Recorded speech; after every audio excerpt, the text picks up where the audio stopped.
Right care ಅಕಾಡೆಮಿಯ ವತಿಯಿಂದ ನಗರ ಮತ್ತು ಗ್ರಾಮಾಂತರ ವಿದ್ಯಾರ್ಥಿಗಳಿಗೆ ಒಂದು ಸುವರ್ಣಾವಕಾಶ. ನಮ್ಮ ಸಂಸ್ಥೆಯಿಂದ ವೈದ್ಯಕೀಯ ಮತ್ತು ಇಂಜಿನಿಯರ್ ವಿದ್ಯಾರ್ಥಿಗಳಿಗೆ ಉಚಿತವಾಗಿ ತರಬೇತಿಯನ್ನು ನೀಡಲಾಗುತ್ತದೆ.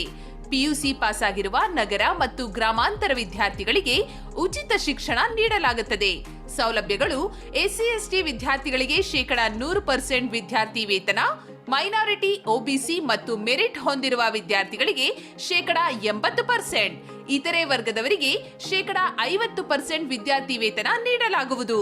ನೀವು ನೀಡಬೇಕಾದ ದಾಖಲೆಗಳು: ಆದಾಯ ಮತ್ತು ಜಾತಿ ಪ್ರಮಾಣ ಪತ್ರ ಮತ್ತು ಆಧಾರ್, ಬಿಪಿಎಲ್ ಕಾರ್ಡ್ ಇದ್ದಲ್ಲಿ ಸಲ್ಲಿಸತಕ್ಕದ್ದು. ನೀಟ್ NEET ಜುಲೈ 17, 2022 ನೀಟ್ ಪರೀಕ್ಷೆ ಇರುವುದರಿಂದ ಅದರ ಪೂರ್ವಭಾವಿ ತಯಾರಿಗಾಗಿ ಜೂನ್ 20, 2022 ಜುಲೈ 15, 2022 ಉಚಿತ ತರಬೇತಿ ನೀಡಲಾಗುವುದು. ಎಲ್ಲರಿಗೂ ನಮಸ್ಕಾರ. ಇವತ್ತಿನ ಸುದ್ದಿ ಸ್ಪೆಷಲ್ ಅಥವಾ ಸುದ್ದಿ ವಿಶೇಷಕ್ಕೆ ತಮಗೆಲ್ಲ ಆತ್ಮೀಯವಾದ ಸ್ವಾಗತ. ನಾನು ಶಶಿಧರ್ ಭಟ್. ಇವತ್ತು ಸುದ್ದಿ ವಿಶೇಷದ ಸುದ್ದಿ ಅಂತಂದರೆ ಪ್ರಧಾನಿ ನರೇಂದ್ರ ಮೋದಿಯವರ 2 ದಿನಗಳ ಕರ್ನಾಟಕ ಪ್ರವಾಸ. ಇವತ್ತು ಅವರು ಮಧ್ಯಾಹ್ನ 12:05 ಬೆಂಗಳೂರಿಗೆ ಬಂದು ಹೇಳಿದರು. ತಕ್ಷಣ ಅವರದು ಎಡಬಿಡದ ಕಾರ್ಯಕ್ರಮ.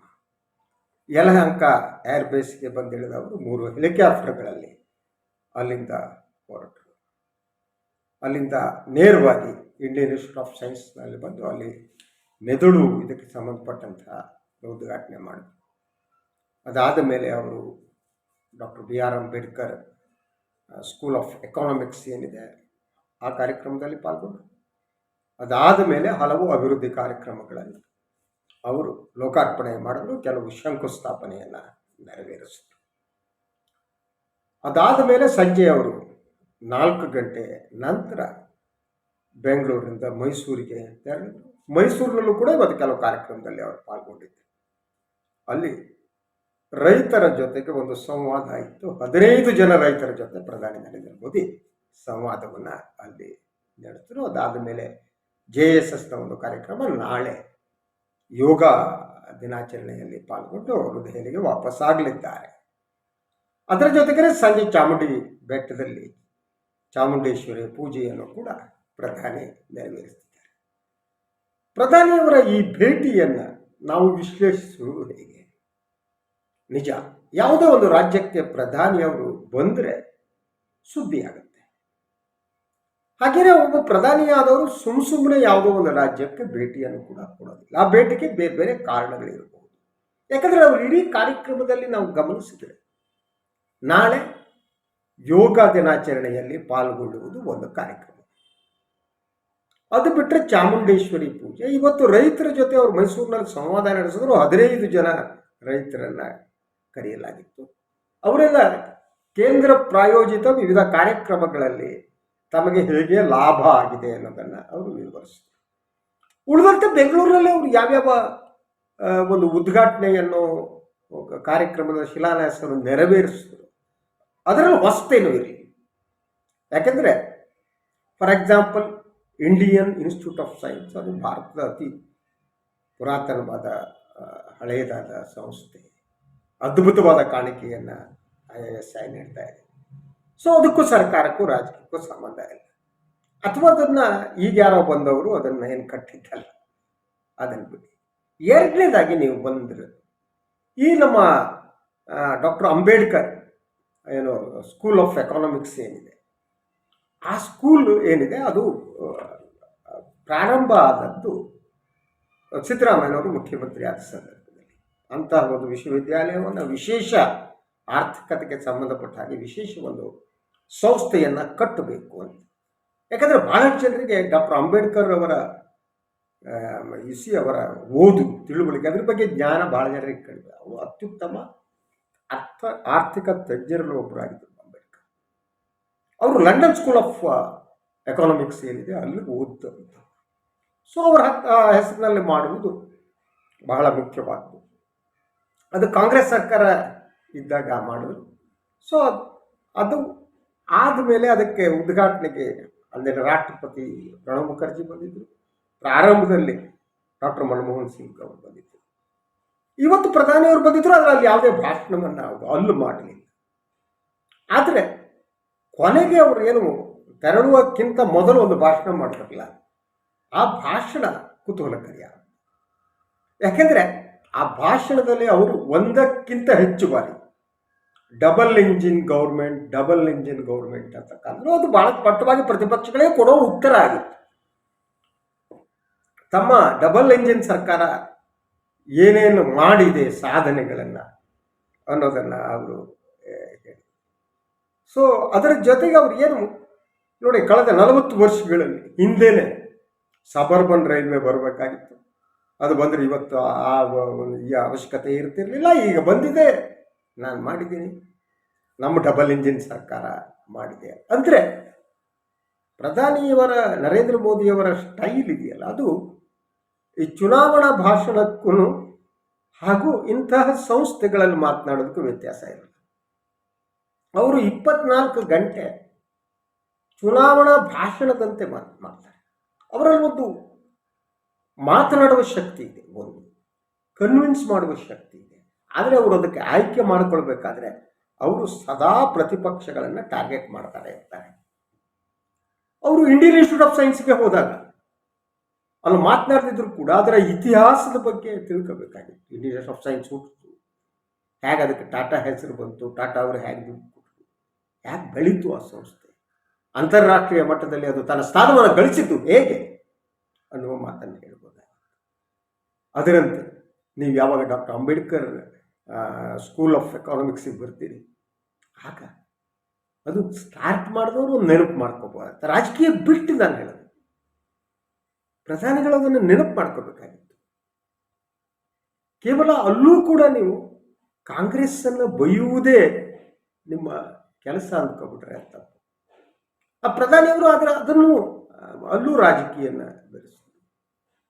ಹಾಗೇನೆ ಪ್ರಧಾನಿಯವರು ಏನು ಏರ್ಪೋರ್ಟಿಂದ ಬರಬೇಕಾದ್ರೆ ಅವರನ್ನು ಕೆಲವೆಡೆ ದಟ್ ಮೇಕ್ರಿ ಸರ್ಕಲ್ ಬಳಿ ಒಂದಿಷ್ಟು ಜನ ಇದ್ರು, ಅಲ್ಲೆಲ್ಲ ಕಾರ್ ನಿಲ್ಲಿಸ್ಬಿಟ್ಟು ಕೈ ಬೀಸಿದ್ರು. ಮೆರವಣಿಗೆ ಮಾಡೋದಕ್ಕೆ ರಾಜ್ಯ ಬಿಜೆಪಿ ಏನು ವ್ಯವಸ್ಥೆ ಮಾಡಿತ್ತು ಅಂತ ಹೇಳಲಾಗ್ತಾ ಇದೆ. ಆದರೆ ಮೆರವಣಿಗೆ ಕಾರ್ಯಕ್ರಮ ನಡೆದಿಲ್ಲ. ಯಾಕಂದರೆ ಪ್ರಧಾನಿಯವರಾದ್ದರಿಂದ ಅವರ ಭದ್ರತಾ ವ್ಯವಸ್ಥೆ ಆಲ್ವೇಸ್ ಭಾಳ ಉನ್ನತ ಮಟ್ಟದಲ್ಲಿ ಇರಬೇಕಾಗುತ್ತೆ. ನೀವು ಹಾಗೆ ಸಾರ್ವಜನಿಕವಾಗಿ ಪ್ರಧಾನಿ ಬರೋದು ಸೆಕ್ಯೂರಿಟಿ ರಿಸ್ಕ್ ಅದು. ಸೊ ಆ ಸೆಕ್ಯೂರಿಟಿ ರಿಸ್ಕ್ ಆದ್ದರಿಂದ ಅದಕ್ಕೆ ಅನುಮತಿ ಅವಕಾಶ ಸಿಗಲಿಲ್ಲ ಅವರಿಗೆ. ಹೀಗಾಗಿ ಆ ಕಾರ್ಯಕ್ರಮ ನಡೆದಿಲ್ಲ. ಸೊ ಉಳಿದಂತೆ ಸಾಮಾನ್ಯರ ಜನರ ಜೊತೆ ಒಂದು ಸಂಪರ್ಕ ಬೆಳೆಯುವ ಒಂದು ವಾತಾವರಣ ಸೃಷ್ಟಿಯಾಗಲೇ ಇಲ್ಲ. ಇನ್ನು ಮೈಸೂರಿನಲ್ಲಿ ನಾಳೆ ಏನಾಗುತ್ತೆ ನೋಡಬೇಕು. ಈ JSS ಫಂಕ್ಷನ್ ಅಂತ ನಾಳೆ ಯೋಗದಲ್ಲಿ 10,000 ಜನ ಏನೋ ಪಾಲ್ಗೊಳ್ತಾನೆ ಅಂತ ಹೇಳಲಾಗ್ತಾ ಇದೆ. It will be very big event, ಅದಕ್ಕೆ ಅನುಮಾನ ಬೇಕಾಗಿಲ್ಲ. ಆದರೆ ಪ್ರಧಾನಿಯವರ ಈ ಪ್ರವಾಸ ಅನ್ನುವುದೇ ಒಂದು ಮೆಸೇಜನ್ನು ಕೊಡ್ತಾ ಹೋಗುತ್ತೆ. ಹಾಗಿದ್ರೆ ಎಂತಹ ಮೆಸೇಜನ್ನು ಕೊಡಬೇಕು ಅಂತ ಪ್ರಧಾನಿಯವರು ಅಂದುಕೊಂಡಿದ್ರು, ಇದು ಮುಖ್ಯವಾದ. ಅದರ ಜೊತೆಗೆ ಈಗೇನು 1 ವರ್ಷದ ಒಳಗೆ ರಾಜ್ಯ ವಿಧಾನಸಭಾ ಚುನಾವಣೆ ನಡೆಯಲಿದೆ. ಈ ಹಂತದಲ್ಲಿ ಒಂದು ರೀತಿಯಲ್ಲಿ ಚುನಾವಣಾ ಪ್ರಚಾರದ ಮುನ್ನುಡಿಯನ್ನು ಬರೆಯುವುದಕ್ಕೆ ನರೇಂದ್ರ ಮೋದಿಯವರು ಹೊರಟಿದ್ದಾರೆ. ಅದು ಅವರ ಒಂದು ಭಾಷಣದಲ್ಲಿ ಕೂಡ ವ್ಯಕ್ತ ಆಯಿತು. ಅವರು ಬೊಮ್ಮಾಯಿ ಅವರನ್ನು ಜನಪ್ರಿಯ ಮುಖ್ಯಮಂತ್ರಿ ಅಂತ ಕರೆದರು. ಬೊಮ್ಮಾಯಿಯವರು ಎಷ್ಟು ಜನಪ್ರಿಯರು ಹೌದೋ ಅಲ್ವೋ ಅನ್ನೋದು ಕರ್ನಾಟಕ ಜನರಿಗೆ ಗೊತ್ತು. ಅದರ ಜೊತೆಗೆ ಬೆಂಗಳೂರು ಏನಿದೆ, ಬೆಂಗಳೂರು ಅಭಿವೃದ್ಧಿ ಹಾಗಾಗುತ್ತೆ ಹೀಗಾಗುತ್ತೆ ಅನ್ನೋ ಮಾತಾಡಿದ್ರೆ, ಈಗ ಸಬರ್ಬನ್ ರೈಲ್ವೆ ಆಗುವುದರಿಂದ ಬೆಂಗಳೂರಿನ ಟ್ರಾಫಿಕ್ ಎಲ್ಲ ಸಮಸ್ಯೆ ಬಗೆಹರಿಯುತ್ತೆ ಅನ್ನೋದು ಒಪ್ಪಲಿಕ್ಕೆ ಸಾಧ್ಯವಿಲ್ಲದ ಮಾತು. ಆದರೆ ಪ್ರಧಾನಿಯವರು ಅದನ್ನು ಹೇಳಿದ್ರು, ತಾವು ಇವತ್ತು ಯಾವ್ಯಾವ ಕಾರ್ಯಕ್ರಮಗಳು ಮಾಡಿದ್ವಿ, ಇದು ಬೆಂಗಳೂರಿನ ಟ್ರಾಫಿಕ್ನ ಸಮಸ್ಯೆಯನ್ನು ಬಗೆಹರಿಸೋದಕ್ಕೆ ಇದು ಹೆಲ್ಪ್ ಮಾಡುತ್ತೆ, ಕಡಿಮೆ ಆಗುತ್ತೆ. 40 ವರ್ಷದ ಹಿಂದೆ ಮಾಡಿದ್ರೆ ಬೆಂಗಳೂರಲ್ಲಿ ಟ್ರಾಫಿಕ್ಕೇ ಇರ್ತಿರಲಿಲ್ಲ ಅಂತ. ಅದು ಸಾಧ್ಯ ಇಲ್ಲ. ಕೇವಲ ಕನೆಕ್ಟಿವಿಟಿ ಮಾಡಿದರೆ ಸಾಧ್ಯ ಆಗುತ್ತೆ. ಬೆಂಗಳೂರಿನಲ್ಲಿರುವ ಜನ ಇದಾರಲ್ಲ, ಅವರು ಹೊರಗಡೆ ಸ್ಪ್ರೆಡ್ ಆಗಬೇಕು ಅಂತ. ಬೆಂಗಳೂರು ಸಿಟಿ ಒಳಗೆ ಕಾನ್ಸಂಟ್ರೇಟ್ ಆಗಿದೆ. ಯಾಕಂದರೆ ಪ್ರತಿಯೊಂದು ನಗರಕ್ಕೆ ಒಂದು ಧಾರಣ ಶಕ್ತಿ ಅಂತ, ಅದಾದಮೇಲೆ ಸ್ಫೋಟಗೊಳ್ಳುತ್ತೆ. ಬೆಂಗಳೂರು ಆ ಸ್ಥಿತಿಗೆ ಬಂದು ತಲುಪಿದೆ. ಈ ಸ್ಥಿತಿಯಿಂದ ಬೆಂಗಳೂರನ್ನು ಉಳಿಸುವುದಕ್ಕೆ ಏನು ಮಾಡಬೇಕು ಅನ್ನೋ ಯೋಜನೆಗಳಿರಬೇಕು. ಫಾರ್ ಎಕ್ಸಾಂಪಲ್ 80ರ ದಶಕದಲ್ಲೇನೆ ಈ ಉಪನಗರಗಳನ್ನು ನಿರ್ಮಿಸಲಾಗಿತ್ತು. ಅಂದಿನ ಸರ್ಕಾರ ಆ ಬಗ್ಗೆ ಆಲೋಚನೆ ಮಾಡಿತ್ತು. ಸೊ ಆ ಕಾರಣಕ್ಕಾಗಿ ಕೆಂಗೇರಿ ಉಪನಗರ ಬಂತು, ಯಲಹಂಕ ಉಪನಗರಗಳು ಬಂತು. ಸೊ ಈ ರೀತಿ ಸ್ಪ್ರೆಡ್ ಮಾಡೋದಕ್ಕೆ ನೀವು ಜನಸಂಖ್ಯೆಯನ್ನು ಸ್ಪ್ರೆಡ್ ಮಾಡದೆ ಬರೀ ಕಮ್ಯುನಿಕೇಶನ್ ವ್ಯವಸ್ಥೆ ಮಾಡಿದರೆ ಸಾಧ್ಯ ಆಗಲ್ಲ. ಸೊ ಬೆಂಗಳೂರಿನ ಜನ ಹೊರಗಡೆ ಹೋಗಿ ವಾಸಿಸುವಂತೆ ಮಾಡಬೇಕು ಫಸ್ಟು, ಮತ್ತು ಅವರು ಬೆಂಗಳೂರಿಗೆ ರಿಟರ್ನ್ ಬರುವುದಕ್ಕೆ ಒಂದು ಸಾರಿಗೆ ಸೌಲಭ್ಯ ಇರಬೇಕು. ಅದಿಲ್ಲದೆ ಬೆಂಗಳೂರಲ್ಲೇ ಜನ ಇದ್ದಾಗ ನೀವು ಸಬರ್ಬನ್ ರೈಲು ಇನ್ನೊಂದು ಮಾಡಿದ್ರೆ ಹೊರಗಡೆ ಅನುಕೂಲ ಆಗುತ್ತೆ ನಿಜ, ಆದರೆ ಬೆಂಗಳೂರಿನ ಒಳಗಿನ ಸಮಸ್ಯೆಗಳು ಸಂಪೂರ್ಣವಾಗಿ ಬಗೆಹರಿಯಲ್ಲ. ಈ ಬಗ್ಗೆ ಪ್ರಧಾನಿಯವರು ಆಲೋಚನೆ ಮಾಡಿದ್ರು ಅಂತ ನನಗೆ ಅನಿಸಲ್ಲ.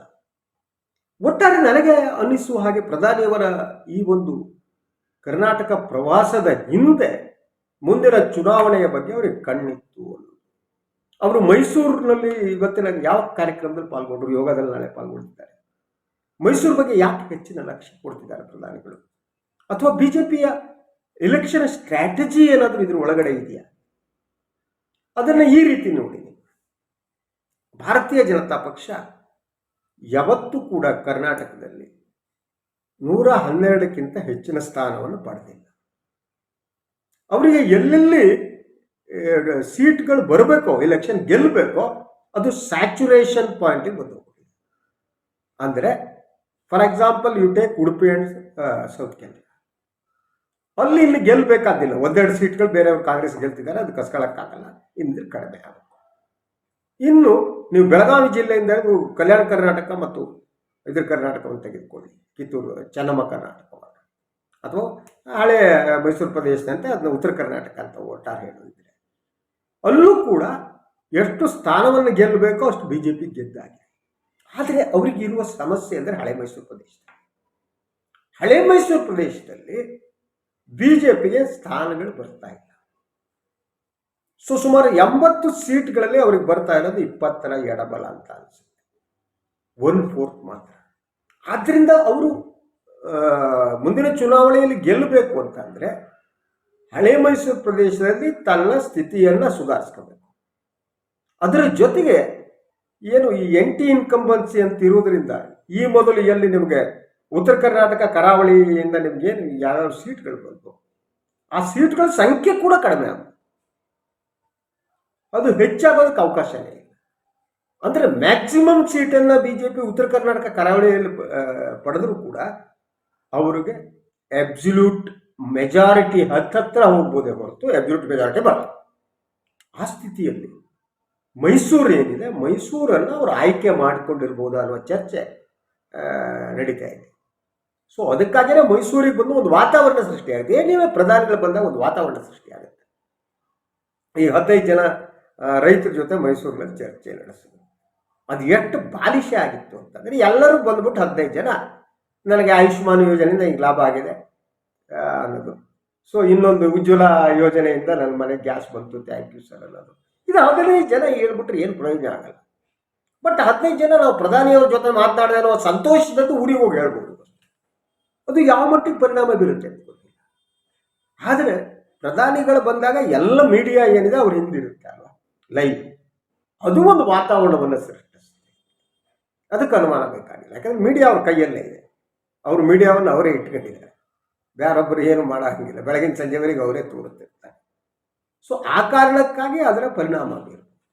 ನಾನು ಗಮನಿಸಿದ ಇನ್ನೊಂದು ಅಂಶ ಅಂದರೆ ಪ್ರಧಾನಿಯವರ ಒಂದು ಇದಿದೆಯಲ್ಲ, ಅವರು ಮಾತನಾಡುವಾಗ ಇದ್ದ ಗತ್ತು ಇದು ಎಲ್ಲ ಇವತ್ತು ಭಾಳ ಕಡಿಮೆಯಾಗಿದೆ. Body language is not looking good. ಯಾವಾಗಲೂ ಅವರು ಇರುವ ಹಾಗೆ, ಮಾತನಾಡುವ ಹಾಗೆ, ಆ ಭಾಷೆಯ ಬಳಕೆ ಹಾಗೂ ವಾಯ್ಸ್ ಮಾಡ್ಯುಲೇಷನ್, ಏರಿಳಿತಗಳು ಅಂತೀವಲ್ವ, ಅದನ್ನು ನಾಟಕೀಯವಾಗಿ ಪ್ರೆಸೆಂಟ್ ಮಾಡಬಲ್ಲವರು ನಮ್ಮ ಪ್ರಧಾನಿಗಳು. ಅವರ ಇಡೀ ಭಾಷಣದಲ್ಲಿ ವೈಚಾರಿಕತೆಗಿಂತ ನಾಟಕೀಯತೆ ಜಾಸ್ತಿ ಇರುತ್ತೆ. ವೈಚಾರಿಕತೆಗೆಲ್ಲ ಅವಕಾಶ ಇಲ್ಲವೇ ಇಲ್ಲ, ಅದು ಒಂದು. ಆದರೆ ಅದು ಕಡಿಮೆ ಆಗುತ್ತೆ.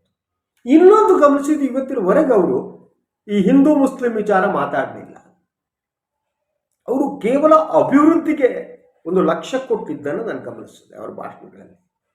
ಅಂದರೆ 2014ರಲ್ಲಿ ಯಾವ ವಿಚಾರ ಬಿಟ್ಕೊಂಡು ಅವರು ಜನರ ಮುಂದೆ ಹೋಗಿದ್ರೋ ಅದೇ ವಿಚಾರವನ್ನ ಈಗ ಮತ್ತೆ ಅವರು ಮುನ್ನೆಲೆಗೆ ತರುವ ಯತ್ನ ನಡೆಸ್ತಿದ್ದಾರೆ. ಯಾಕೆಂದ್ರೆ ಲಾಂಗ್ ರನ್ ನಲ್ಲಿ ಕಮ್ಯುನಲ್ ವಿಚಾರಗಳು ವರ್ಕೌಟ್ ಆಗಲ್ಲ ಅನ್ನುವುದು ಮೋದಿಯವರಿಗೆ ಗೊತ್ತು. ಅದು ಅರ್ಥವಾಗದಂಥ ದಡ್ರೇನಲ್ಲಿ ಗೊತ್ತಿರುವುದ ಕಾರಣಕ್ಕೆ ಅವರಿಗೆ ಇಲೆಕ್ಷನ್ಗಳು ಹೇಗೆ ನಡೀತವೆ ಅಂತ ಗೊತ್ತಿರುವುದ ಕಾರಣಕ್ಕೆ ಅವರು ಈಗ ಒಂದು ಗುಜರಾತ್ ಮುಖ್ಯಮಂತ್ರಿ ಮತ್ತು 8 ವರ್ಷ ಪ್ರಧಾನಿ ಒಟ್ಟು 20 ವರ್ಷಗಳನ್ನ ಅವರು ಪೂರೈಸಿದ್ದಾರೆ. ಇದು ಸಣ್ಣ ಸಾಧನೆ ಅಲ್ಲ. 20 ವರ್ಷಗಳ ಕಾಲ ಸತತವಾಗಿ ಒಬ್ಬರು ಅಧಿಕಾರದಲ್ಲಿ ಇರ್ತಾರೆ ಅಂತಂದ್ರೆ ಅವ್ರ ಹಿಂದೆ ಏನೋ ಇರಬೇಕು, ಅವ್ರ ಜೊತೆ ಏನೋ ಇರಬೇಕು.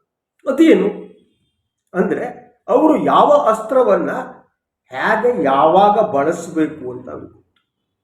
ಭಾರತೀಯರ ಮನಸ್ಥಿತಿಯನ್ನ ಅವರು ತುಂಬಾ ಚೆನ್ನಾಗಿ ಅರ್ಥ ಮಾಡ್ಕೊಂಡಿದ್ದಾರೆ.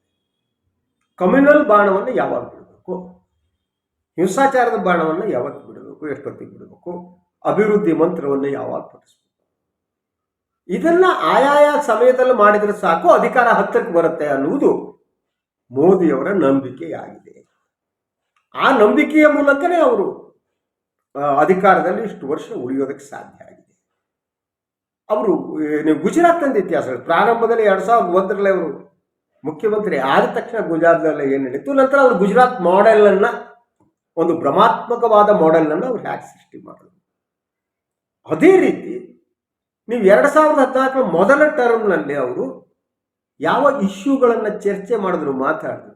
2ನೇ ಟರ್ಮ್ನಲ್ಲಿ ಅವರು ಇದಕ್ಕಿದ್ದಂಗೆ ಯೂ ಟರ್ನ್ ಹೊಡೆದ್ಬಿಟ್ಟು ದೇಶದ ಒಳಗಡೆ ಏನೇನು ನಡೀತು ಅಂತ ಗೊತ್ತಿದೆ, ಅದನ್ನೆಲ್ಲ ಮಾತಾಡೋದಕ್ಕೆ ಸಮಯ ಇಲ್ಲ. ಆದರೆ ಈಗ ಮುಂಬರುವ ಚುನಾವಣೆಗಳಲ್ಲಿ ಅವರು ಮತ್ತೆ ಅಭಿವೃದ್ಧಿ ಮಂತ್ರವನ್ನು ಪಠಿಸುವುದಕ್ಕೆ ಸಿದ್ಧರಾಗ್ತಿದೆ ಅಂತ ಅನ್ಸುತ್ತೆ. ಅಭಿವೃದ್ಧಿಯ ಬಗ್ಗೆ ಹೇಳೋದಕ್ಕೆ ಅವ್ರ ಕೈಲಿ ಏನಿದೆ ಏನಿಲ್ಲ ಅನ್ನೋದಿಲ್ಲ, ಅದು ಒಂದು ರೀತಿಯಲ್ಲಿ ಖಾಲಿ ಬತ್ತಳಿಕೆಯೇ. ಆದರೂ ಕೂಡ ಅವ್ರಿಗೆ ಗೊತ್ತಿದೆ ಈ ಹಳೆಯ ಅಸ್ತ್ರಗಳೇನಿದೆ, ಕಮ್ಯುನಲ್ ಅಸ್ತ್ರಗಳು ಮತ್ತು ಪೊಲರೈಸೇಷನ್ ಅಸ್ತ್ರಗಳನ್ನು ಬಳಸಿ ಆಗುತ್ತಿದೆ. ಈಗ ಮತ್ತದು ಬಳಕೆ ಬರಲ್ಲ. ಅಂತಾರಾಷ್ಟ್ರೀಯ ಮಟ್ಟದಲ್ಲಿ ಏನಾಗ್ತಿದೆ ಅನ್ನೋದು. ಆ ಕಾರಣಕ್ಕಾಗಿ ಮೋದಿಯವರು ಒಂದು ಕರ್ನಾಟಕದ ಈ ಪ್ರವಾಸವನ್ನ ಹಾಕಿಕೊಂಡು ಬಂದಿದ್ದು ಹಳೆ ಮೈಸೂರು ಪ್ರದೇಶದಲ್ಲಿ ಬಿಜೆಪಿಯ ಶಕ್ತಿಯನ್ನು ಹೆಚ್ಚಿಸುವುದಕ್ಕೆ ಒಂದಾದರೆ, 2ನೇದು ಮತ್ತೆ ಅವರು ಅಭಿವೃದ್ಧಿಯ ಮಂತ್ರವನ್ನು ಪಠಿಸ್ತಾ ಜನರ ಮುಂದೆ ಹೋಗಲಿದ್ದಾರೆ ಅನ್ನೋ ಮುನ್ಸೂಚನೆಯನ್ನ ಅವರು ಕೊಡ್ತಿದ್ದಾರೆ. ಇದು ಇವತ್ತಿನ ಸುದ್ದಿ ಸ್ಪೆಷಲ್. ಮತ್ತೆ ನಾಳೆ ಬರ್ತೀನಿ ಇನ್ನೊಂದು ವಿಚಾರದೊಂದಿಗೆ. ಎಲ್ಲರಿಗೂ ಒಳ್ಳೆಯದಾಗಲಿ. ನಮಸ್ಕಾರ.